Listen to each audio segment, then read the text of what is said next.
Hey everyone, it's Dion Von Moltke here with Racers 360. Today we're going to be going over the top 3 mistakes that we see drivers making at Road Atlanta. So let's go ahead and get right into it. The very first mistake here is we see drivers getting back to the left too early as we approach turn 3. So as we're coming up the hill, we want to get about mid-road to 3/4 over to the right.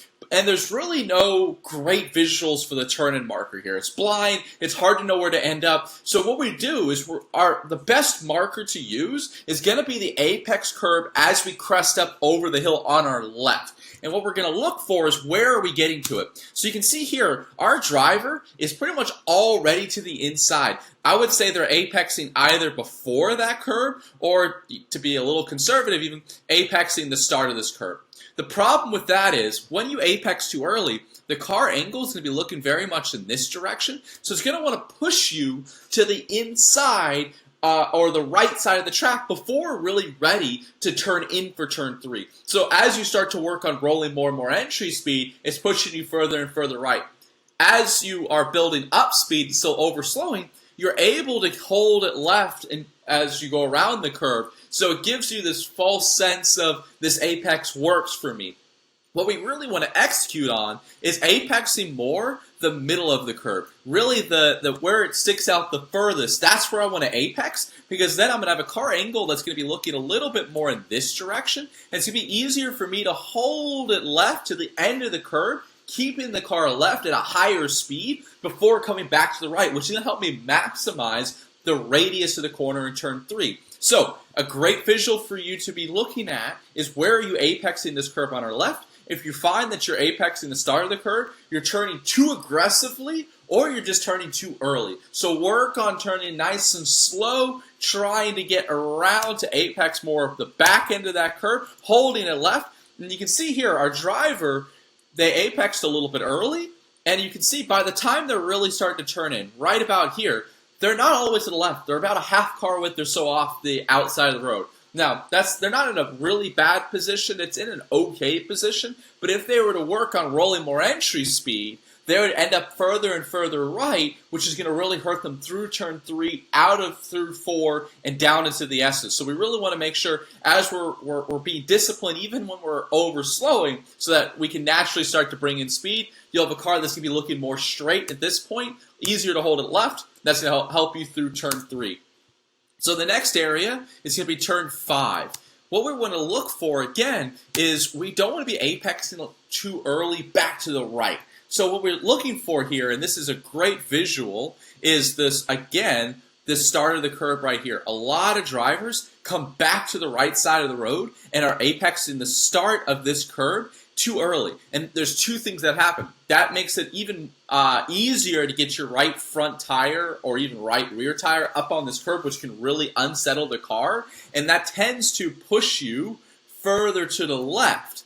And also, when you apex too early, it's also already wanting to push you further to the left. So both negatives there, again, make the turn 5 radius tighter than it needs to be. So what we want to do here is similar to concept of turn 2. Notice how our driver does actually a really solid job apexing about a half car length, about a half car length to a car length past the start of that curve. And now they're more parallel with the curve, so they have an easier time holding it right before coming back to the left. And then the next thing is drivers tend to try and roll too much speed actually through turn 5.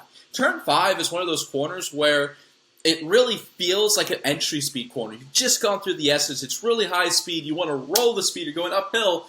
But getting a really solid exit out of turn 5 is critical to lap time. So make sure you're able to get to throttle right here at the apex, and you're wanting to try to get back to full throttle before you get up to that exit curve. A lot of drivers are only starting to get back to throttle in this area here, and that's hurting them on the run all the way down to turn 6. So really make sure that you're executing on that nice, good throttle, getting a good exit out of here, using the track on exit, just like that.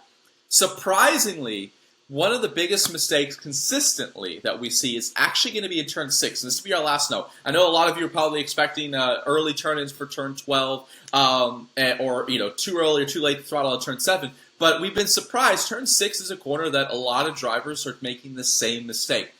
Turn 6 is the opposite in terms of approach for entry speed and exit speed than turn 5. Turn 6, I don't care when I get back to throttle. It's cambered. There's a really short run to turn 7, so it's totally an entry speed corner. The next thing is you're going to, because of that camber, pick up a good amount of understeer. So if you start to pick up the throttle back in here, you're just going to make that understeer even worse. So what we're looking to execute on is to try and roll as much speed as you can. And if I know I've nailed turn 6 properly, when I'm only starting to pick up the throttle at the end of this apex curve here, and that's when I can pick it up pretty aggressively, get back to full throttle before breaking in for turn 7. So a lot of drivers are breaking in, and then starting to get to throttle, either before the start of the apex curve or right at the start of the apex curve, and that's really not maximizing the car weight transfer through turn 6. So let the car coast for a long time in here.